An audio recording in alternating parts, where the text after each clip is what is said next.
Are you looking for a better than new ranch in Southwest Fort Wayne? Then look no further than this 3-bedroom, 2-bath home situated on a pond lot with the additional privacy of being located on a cul-de-sac lot.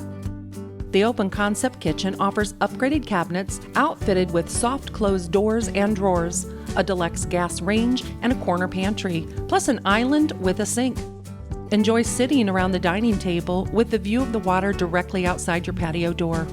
Just steps away is the spacious living room that boasts a tray ceiling and a beautiful stone fireplace.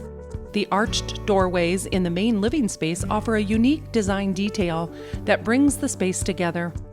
Off of the split-bedroom floor plan, you'll find the master bedroom that's ready to accommodate with a ceiling fan, large walk-in closet, and an ensuite bath, complete with tile flooring and a tile shower with glass door entrance.